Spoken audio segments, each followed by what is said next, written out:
listening to the Adventuring Party for the second week of March 2023. This week, the Tome of Gygax reveals its real treasures. Will you get a powerful rod of rodly powerfulness, or some really good woodcutting equipment? Roll the dice and find out. The Adventuring Party, exclusive tabletop related gaming, the Irish way.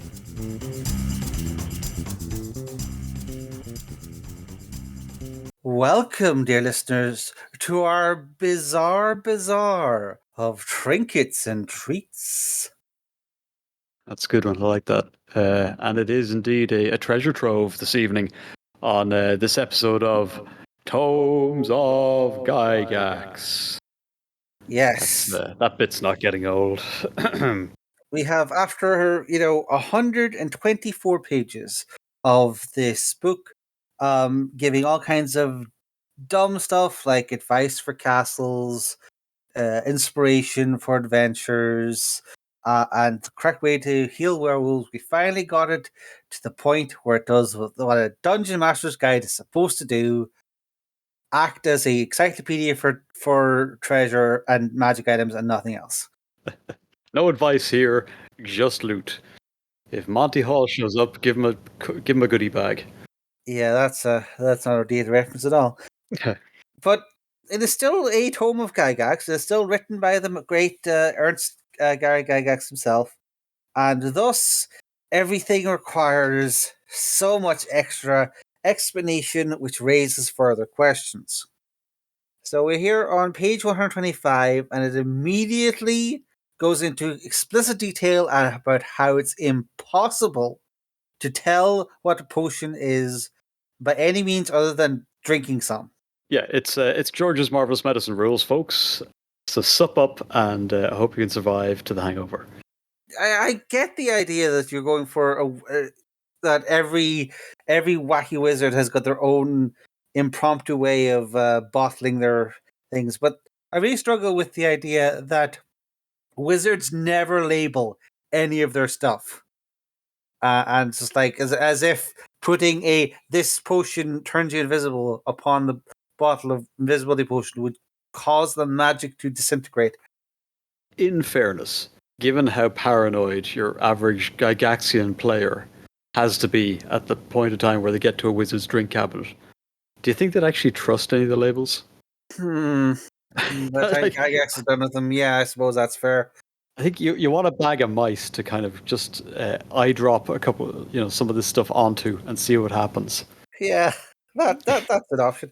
I once had a party accidentally give one of their magic items to a squirrel, just to make sure that it worked. And the squirrel almost ran away with their gloves of poisoning. So they had a bit of a chase after the thing.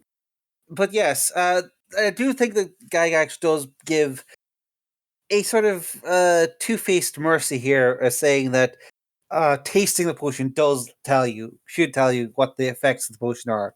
So that I presumes is his way of avoiding the more modern way where everyone looks at all their potions, say can't trust, puts it all in a bag of holding and brings it back to town to be identified by an alchemist.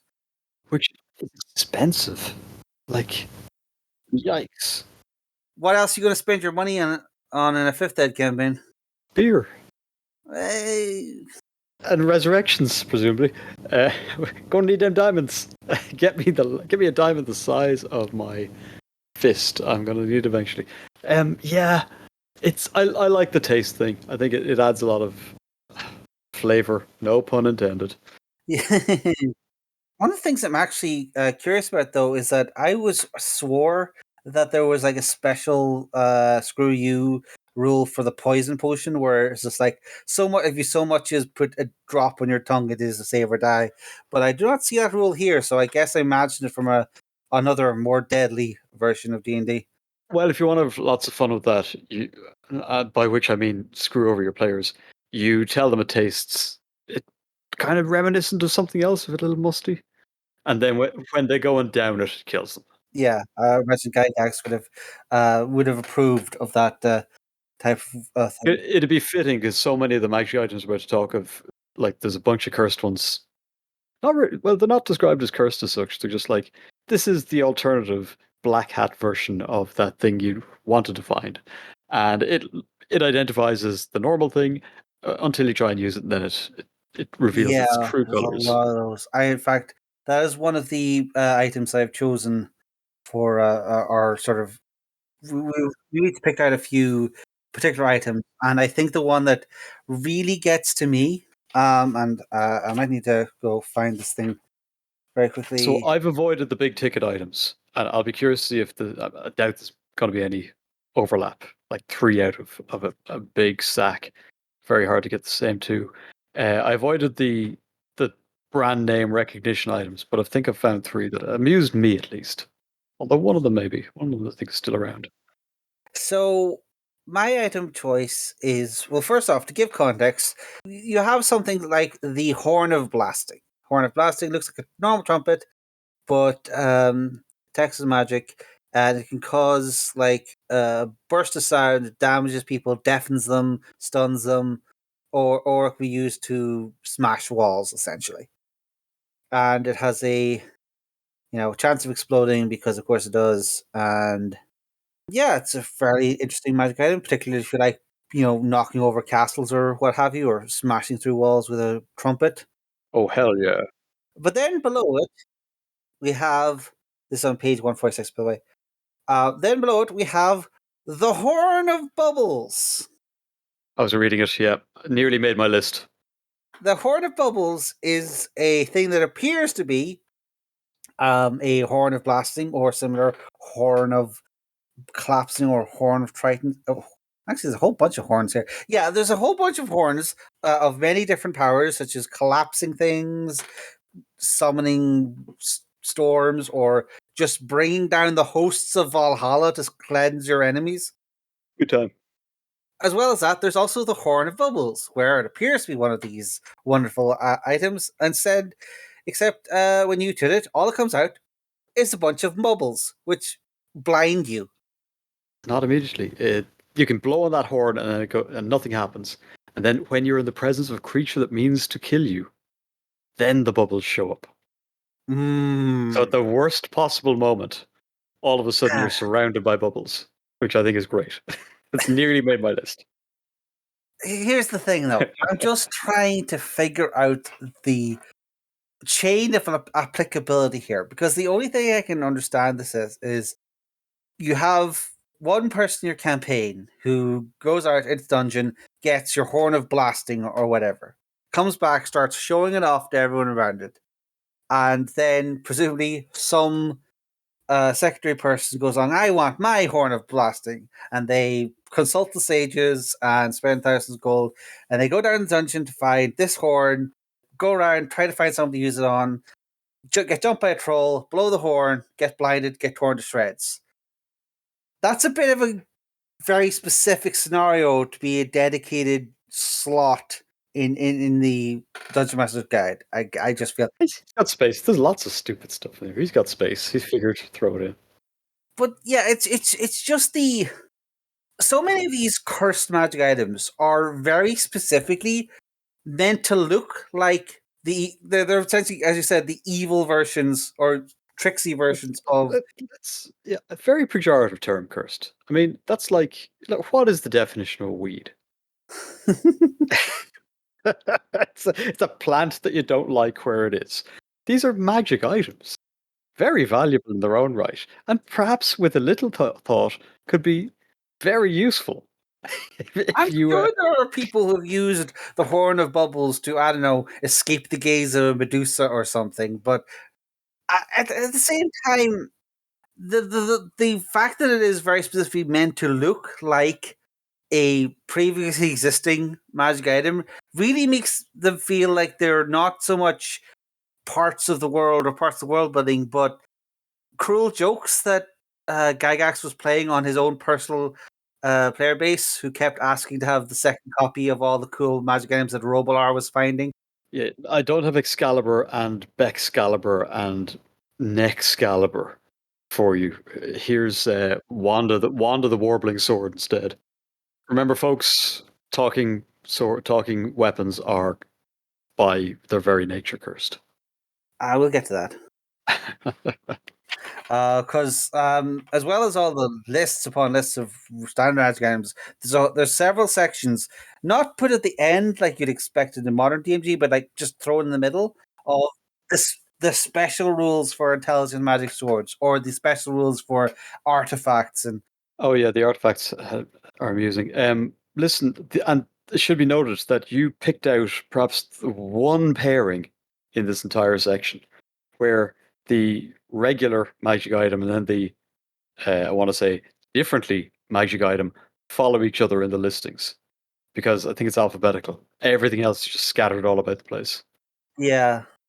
It's just like I'm just trying to figure out the idea of putting this on because I know earlier in the book Gygax says never use random magic item tables, put things there with intentionality, but then they put random item tables in this section. So I'm just afraid of the person who rolled the horn of bubbles as their very first magic item, and I feel like they might have been better off with a +1 dagger, and maybe would have kept playing instead of Pish posh. They'll always remember Bubblegeddon. Is that your first pick then? The Horn of Bubbles. I couldn't pass it up. It's just it Very just good. I went with a much more sort of power gamery piece for mine. I shot right past the potions and scrolls and rings. I landed the rods, and it was the Rod of Lordly Might that caught my attention. I'd actually been looking for the immovable rod, but then I thought, it's a bit, everyone kind of goes with that. And immovable rod, as any seasoned adventurer will know, has plenty of utility. So page 1 through 3, but the Rod of Lordly Might, oh boy, this is the Cadillac of rods. No, this is the sonic screwdriver of rods. It's a multi-tool and a half. it takes half page to describe all the stuff it I does. know, yeah, and I promised them I won't pick too many of these. But yeah, it's got 3 spell-like functions, probably the least interesting thing about it. Although it's a big, thick, it's a big chunky rod. So it's described as being thicker than other rods, with a flanged ball at one end and various studs along its length. I'm pretty sure you can get one of those on Drifter websites. Yeah, I'm getting hot under the collar just thinking about it. It weighs 10 pounds, which is so if you consider like most long swords weigh like between 3 and 5, like this thing is heavy and it requires 16 or greater strength to wield properly because you can hit people with it. Um, but we'll get to that. So first off, it's got three spell-like functions that do consume charges, and that is to paralyze on touch, fear all enemies who can see it. 6 foot maximum range, I think, or 6. I don't know what. I think those are like map inches, and I do not remember I what a see. map inch. I think a map inch It's 5 feet. translates to 10 feet in universe. I think. Huh. Okay, so that's like it's good. It's decent range. It'll hit everything in a room. And then lastly, you can drain 2 to 8 hit points from opponent touched and bestow them upon the rod wielder. Okay, fine. That's fine. But that stuff uses up charges. And like a lot of magic items here, it's very hard to recharge, or maybe even impossible. But then it has all these functions. You start pressing the buttons. It's a remote control, essentially.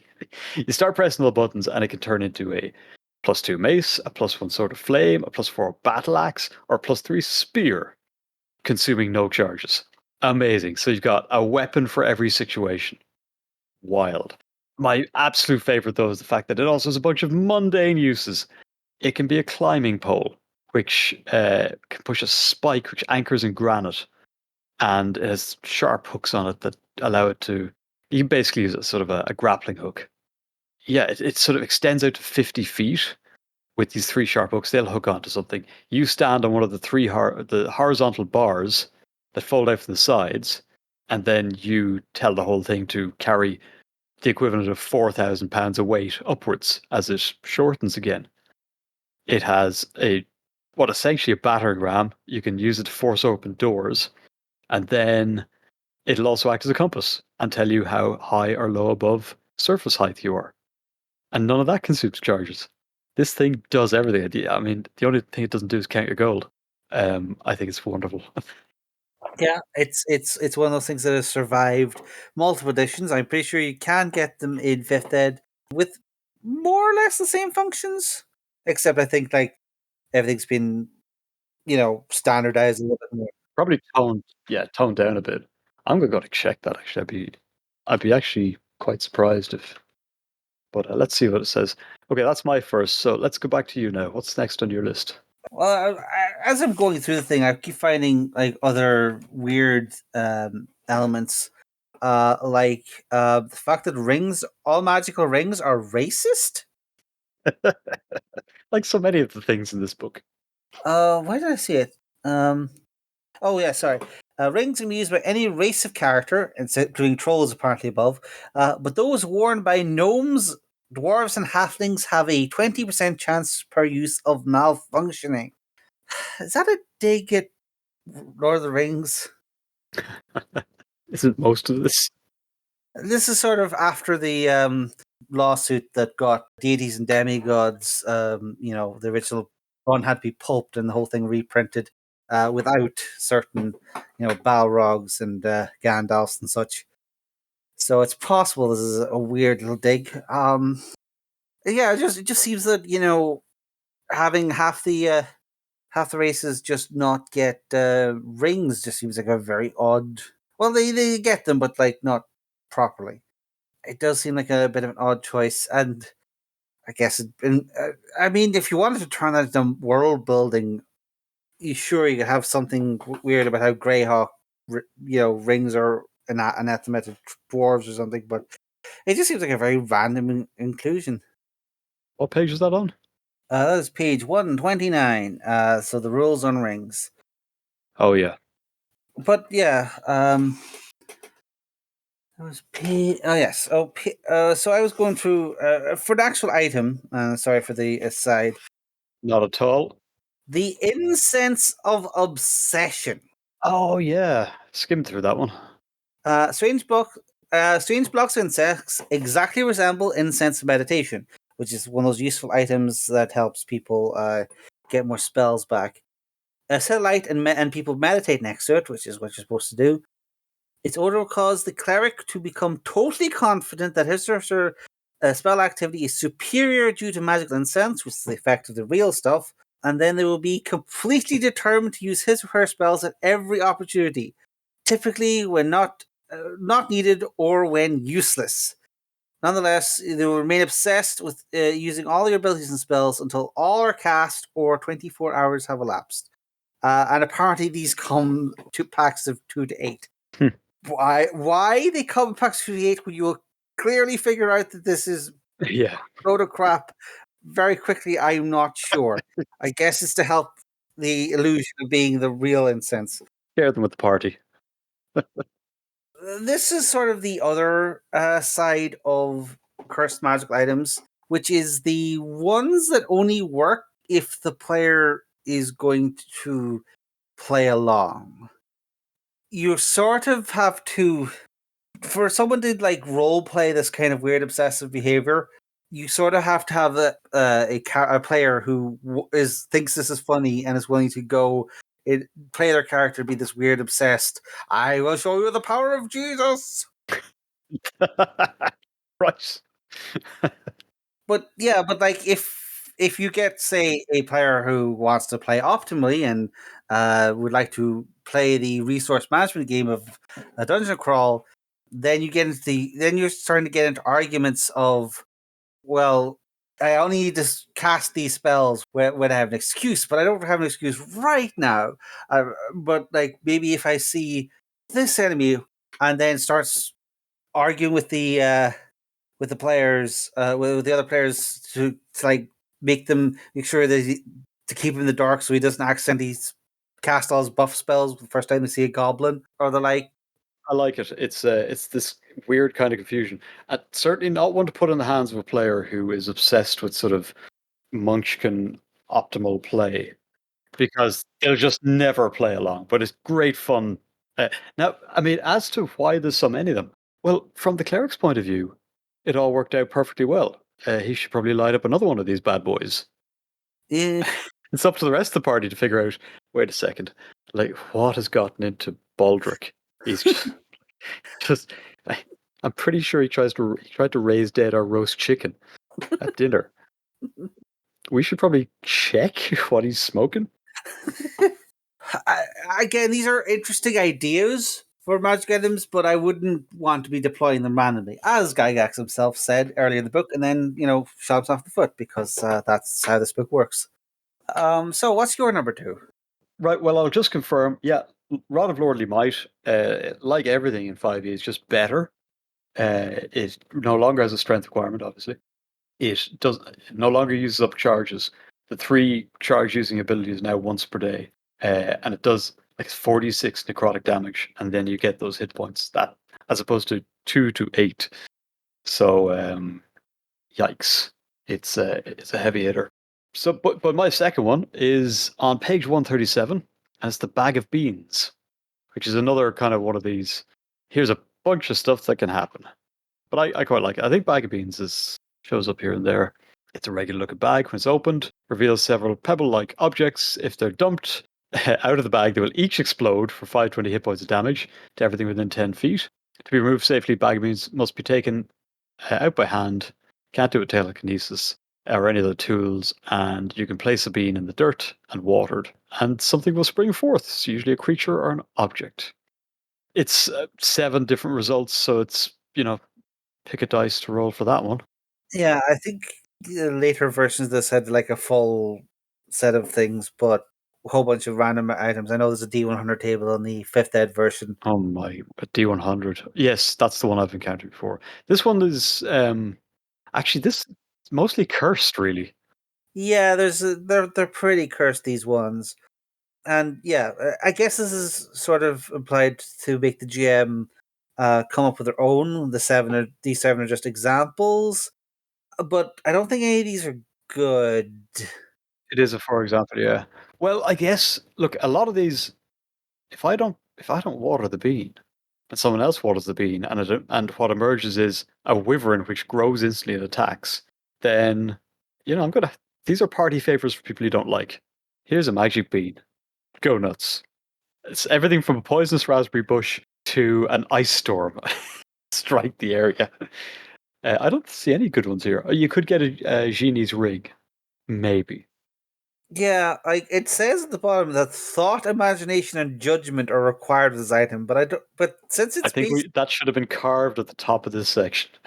damn, I do think that thought and imagination. The problem is that you can't predict the effects until you've watered the bean and or getting your whatever output is coming from it. So I don't sure like judgment or thought could really go into it, other than elaborate ways of setting up so someone else waters the bean for you. Yeah, that's it. Plant in the garden of an apothecary or an alchemist or something, just to see what happens. Cause a distraction. I think maybe wyvern meat is tasty. That's what. Maybe you really need a cloud of smoke. Obviously, it's a bit wild and woolly in terms of what each one does. I suppose you could further have fun with it by saying if you plant it in certain things are guaranteed to happen. Plant it in sand, plant it in soil, plant it in blood. You get different effects. But yeah, this one's very much in the random stuff happens category of magic item. It's what I didn't pick instead of the deck of many things, which is the obvious go-to. Yeah, it's a little bit less apocalyptic, but still kind of hard to control. I actually was in a campaign with a fifth ed version of this, which has an equal number of bad and good things. We ended up going to a magical cloud giant kingdom in the sky. That's that's fun. That's great. That's the kind of thing you want to happen. I mean, this happened after one party member got like their intelligence boosted, and all of us ate some of the beans, and they actually like made our insides explode. And after that, The party leader was just like throwing the bag away, and it fell in like wet mud and grew into a giant beanstalk. We had an adventure in the giant beanstalk. So it's a creative tool, I guess, would be the best way of putting it. yeah, I like these kinds of magic items because they allow for that. Either let's roll a dice, see what happens, or here's a ticket for the GM, just go nuts.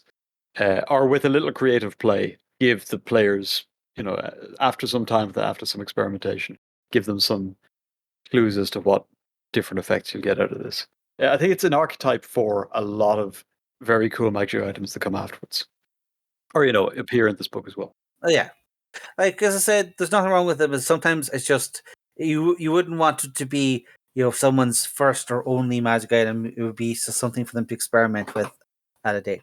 Again, you want to pick it for an experimental type of party. You don't want your serious optimizers to be messing around with beans because they'll either get very frustrated or figuring out some way to break the game with them. Yeah, very much so. You put this in the hands of someone who doesn't mind a bit of randomness. So you were talking about rods earlier, and I just wanted to go to a section on page 132 where rods, staves, and wands have particular ways of activating them. Any device in nature which discharges some sort of magic over distance must generally have a command word spoken in order to cause the device to function. Thus, a wand of lightning might require you to utter the keyword blitzen in order to discharge, or it might have a key phrase which causes a function, such as watt and ampere, volt and ohm. Incantations that we're all familiar with. Very good. Possibly even extending to let this discharge find its home. Was Gary writing for the D&D cartoon? Because that's a classic. It gets better. A wand of polymorphing or other similar device forming a life function might require a keyword and the new form to be made by the power. Example, Zot's the word, be a bird. This is amazing. I couldn't pass that up because it's just like I'd miss that. I do like the idea of like obvious command words, but when you start going into improv poetry at the table, you can see why people have just started saying maybe the magic wands have buttons. Those people are wrong. This is amazing. Little rhyming couplets are just droggle is the best way to activate almost any magical device. Well, I go to my number 3 now. Go for it, yeah. These start on page Oh 147, boy. the very bottom, a little bit after the incense of session, but then they continue for almost an entire page after. These are Okay. the instruments of the bards, Yes. where we have, I don't know whether it's the best or worst faux Celtic names thrown around for these things, going full tilt onto the almost recognizable as Irish or Scots names, like the Saturn of Macfermy, the Bandor of Folucan, the Canai Mandolin, the Lyre of Clee, which actually I think is actually a thing. I'm pretty sure Clee is a monastery with a big lyre in it. Deep cut there. Yeah, I do know Ola. Ola harp is a is an Irish word. But like it's distinct. The distinct person that this is backfilled from older Irish, so it's less or possibly something a little bit of Scots in it, or even maybe Britannish, Latine or Celtic, Britain. yeah. Yes, sorry. Listen, all of our more committed Irish American listeners, why don't you join us on our Discord and set us straight on some of this stuff? Because you probably know more Irish than we do. But yeah, join our Discord. Link in the show notes. We have all these subversions of this one item, each with its own special powers. How you a whole set of sub rules for how you play them. Their base powers. The picture of a lute or mandolin. I'm not sure which one it is. I was looking at. I was helping my wife put together a bard character. Don't ask. And we got to the magic. We got to the signature instrument section, and we went through all the ones that are listed in the current character creation rules for D&D, and there's lots and lots of ones in there that are like, huh, I've never heard of this.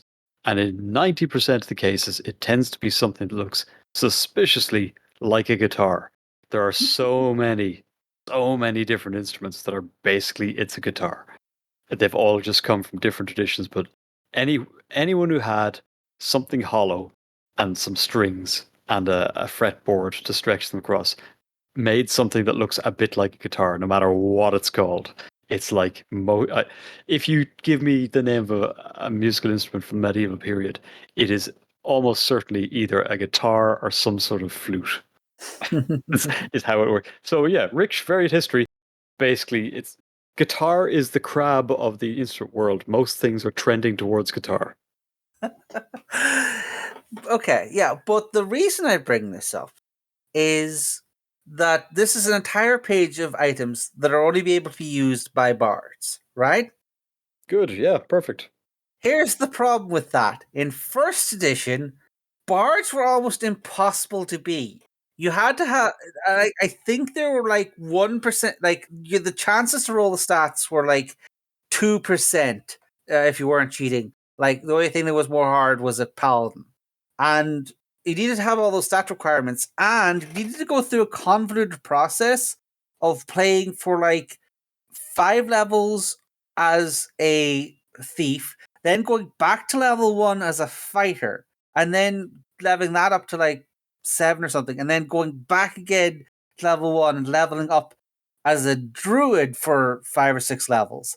And only then would you count as a level 1 bard. You are the elite. They don't just let anyone into Bard College. That's interesting in another sense because I've got a GM I play with who really likes low level D&D. Like to the point where they'll keep people below level 3 for many, many sessions. And it strikes me that they have a lot of fun. If there was a progression that said, do these 3 classes to level 5, one after the other, and then we'll go on to the high end play where you're a bard. It's okay. Or a paladin. There should be more like that, maybe.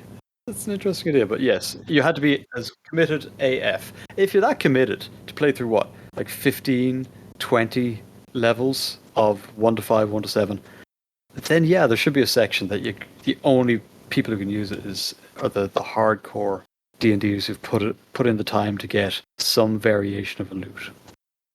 Yeah. The thing is though that you have all that, and so you have like 1% of D&D players are ever going to try to be a bard. And yet we have an entire page of magic items donated specifically to them. It just feels like an odd bit of prioritization for page space where something is going to be so rare. It's a page. Should be 2 pages. Like, what's this? A 200 and something page? Yeah, 240 page book. Give them 2 pages, for goodness sake. What, I mean, okay, magical instruments are fine for bards, but there's that other thing they need. They probably need a magical hat or some sort of magical contraceptive. Because we know why you're playing a bard. Yeah, like, put all the gender swapping stuff in there as well.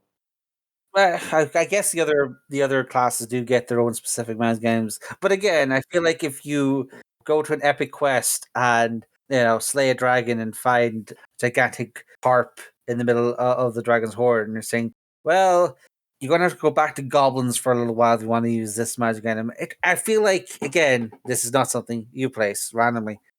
No, definitely not. Random loot is a myth. It's all there because part of the story. Okay, random loot. I mean, if you want to play a net hacky kind of game, sure, random loot. But given it's, I mean, fine today, sure. A lot of things don't have the sorts of restrictions that we're seeing here. But this particular set of magic items, with so many of them, are like, if you're not this class, if you're not this alignment, then it's not for you. There's no way any GM who isn't completely cracked or is absolutely sure that the only GM within 200 nautical miles is going to pull that kind of crap on players. Or Gary Gygax. Like, I can replace you. Like, it was where did he live? Geneva, Lake Geneva in Washington State, Wisconsin. It's kind of that's a fire at will state, I imagine. If that's the attitude of players, just like, no, you're gone, get out of here, don't want to know you. Again, this was Gary Gygax, a guy who's already like well known by every gamer in the state as the founder of Gen Con. So he if someone called him on his crap and walked out of his game, it was pretty much water off his back. You'll never play in this town again. Yeah. unless you were to, come up with some homebrew nonsense heartbreaker.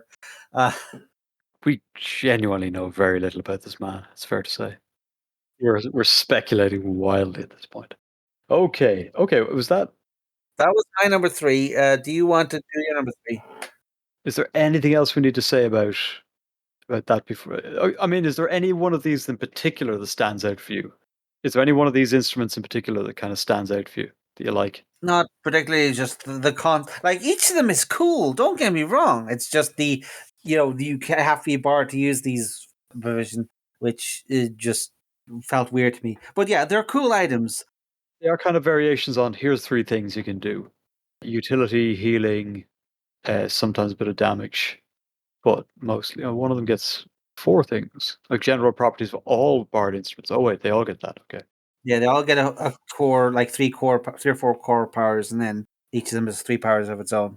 I thought I was taking up space with the Rod of Lordly Might. Comes in a lordly half a page, but yeah, this is pretty much a page of stuff, almost a page of stuff, and it gets a picture of some sort of guitar ancestor, so that's good. You don't have to go too far to find my third pick, which is, yeah, it's pretty much a cursed item, and highlights just how annoying cursed items would be in this version of D&D First Ed. If you go down to page 149, which is just below the instruments, you'll find the Jewel of Attacks. I love this one. It's like the bubble horn, actually, but I think this one's even more insidious. So the Jewel of Attacks. This gleaming gem radiates magic, appears to be a valuable item. It is cursed, however, and brings both 100% more likelihood of encountering wanted monsters and 100% greater likelihood of pursuit when monsters are encountered and the party seeks to evade them by flight. It's a random gem. You throw it in the bag with all the other random gems, and all of a sudden, as soon as you rest for the night, it's monster time. As soon as you go down a wilderness trail, it's monster time. As soon as you enter the dungeon, it's monster time all the time. It's monster time all the time.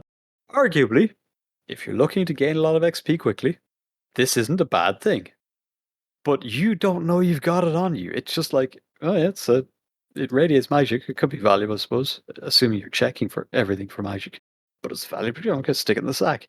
And then once it's picked up, the Jewel of Attacks will always magically return to its finder. It inserts itself into a pouch, a bag, a pack, a pocket. So you throw it away, think, God, get rid of it now. And it buries itself in your second best pair of shoes.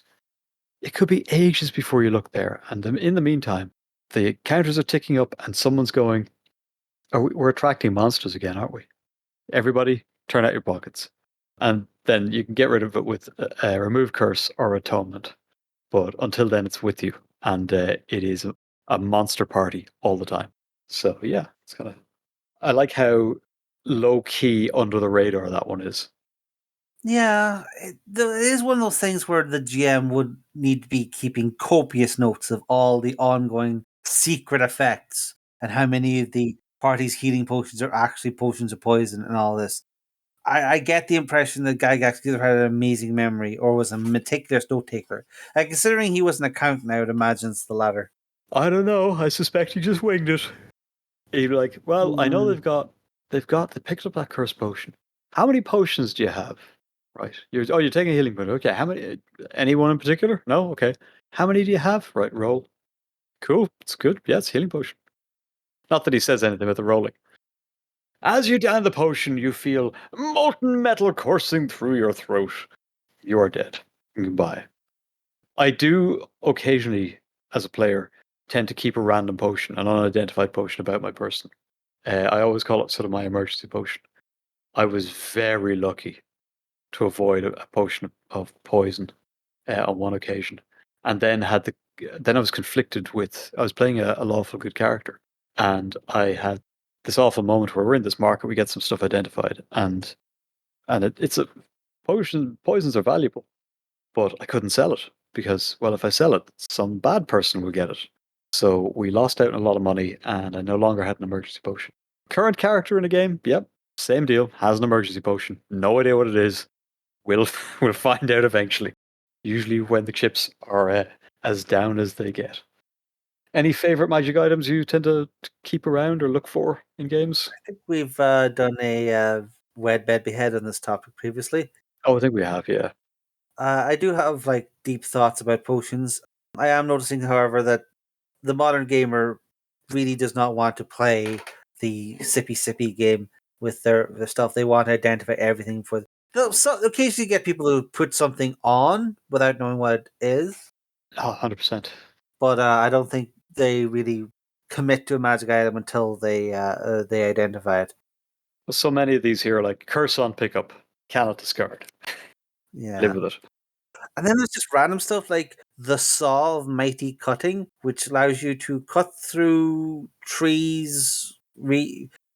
It says it implies it's letting you cut through trees really quickly, but it's saying like it's like 30 minutes of work, 3 exploration turns to cut through a 4 foot trunk, and like I guess are we comparing this to medieval saws? Because I'm pretty sure two strapping lumberjacks working at any tree for 30 minutes would probably make a dent in it, unless it's a redwood or something. It's, well, those big old saws, the kind of two-man jobs you're thinking of, are used for manufacturing down trees. Back in this, if we take the medieval period, you're going to chop a tree down with an axe. Sawing trees down only really became practical with the advent of the chainsaw. And even there, you're using pretty much the same principles because if you don't notch out a tree correctly, it could go anywhere and it will kill you. What you want is a controlled fall into the correct space, and then you get the big old back and forth saw out to chop it down into logs or into slabs. So, so I'm just looking at it now. Saw mighty cutting, 12 long, 1 inch wide. What? This notched adamantine blade is 12. Is that feet or inches? I guess it's 12 feet. 12 feet's enormous. 12 feet's mental. And an inch wide? An inch wide saw. Best of luck. Gary clearly wasn't a woodsman. Certainly wasn't found in the metric system. Two person 70 or greater strength. Yeah, that tracks. Slice through 2 inch thick hardwood. No, 2 foot. What? In one turn. One turn, and this is 10 minutes. 10 minutes. Yeah, a round, remember, it's like segments are 6 seconds, rounds are a minute, and turns are 10 minutes. Okay. Well, here's the thing. If you try and go through any width of tree sideways with a saw like this, what's going to happen is that you get about halfway and the tree sits down on itself because that's physics. It's like you've created a fulcrum, and now your saw is bound inside a tree. And if you thought it was hard getting that far, best of luck getting any further. So yeah, I mean, you can drive wedges and things. That's the next smart thing to do. Go look at any kind of tree cutting on YouTube. It's a fascinating process. But those really big trees, you really have to make them work for you. And going using this thing is just hiding nothing. Get this out of here. It's mental. I feel like something like this would have been better done by choosing one of the 3 castle building systems and saying if you have a saw of mighty cutting, you can build your castle 20% faster or something like that. Yeah, that's a good one. Or like instead of have it work on trees, have it work on like dungeon doors or something. I think that would made it a bit, yeah, because this is one of the few magic items. It's a few non-cursed magic items, which has does not appear in any future editions. I'm pretty sure this is the last appearance of the Saw of Mighty Cutting. It's tree cutting doesn't really take up a lot of my adventures, I have to admit. Yeah, I'm sure it's very useful to whoever enchanted it, but yeah, I don't see it coming up in a lot of games. And again, I'm really curious as to whatever random tables rolled this as their first ever magic item and what wild adventures they had. Kind of want to ease them in there. But now I'm kind of curious. Is there any way to cut a tree down with one of those back and forth saws? There must be. I mean, in theory, there must be. If you go at it, no. You know what? We've spent enough time on this, and dear listeners, I'm sure you couldn't give a rat's ass how you magically cut down a tree. I mean, make it a long, thin hole, portable hole that you pull through the tree. Or the Spear of Annihilation on the next page. Yeah, just blast it open. There you go. It's a bit of a sledgehammer for a walnut approach. But Yeah, just invoking a fault in reality to black hole through your lumbar power. there's a great picture there under the sphere of some black robed wizard chucking just an obsidian sphere, and the monsters it's being hurtled towards each other, booking it. They're like it, lads, he's got a sphere. Run! You want to talk before we finished about the relics? Was it? Artifacts. Sadly, we've gone bare chunk of an hour, and I feel Okay. like these special artifacts and relics might require a bit of explanation of their own. So perhaps you'll join us next time, listeners, to delve into the special rules of the artifacts of your campaign. Because, oh yes, this is about for the first time in Tome Gygax history. Gygax is making good on his promises of letting you customize his Greyhawk centric world building by giving you the reins of figuring out what the hell the Axe of the Dwarvish Lords does. Yeah, the reins and a pencil. And a pencil, yes. Yeah, we'll pick 3 on this one again, and we'll come back and discuss. Oh, so many options here on the next episode. But until then, enjoy the trinkets of the Tome of Gygax, and I don't know, don't accidentally lose your saws inside of trees. don't sippy all your potions. Good night.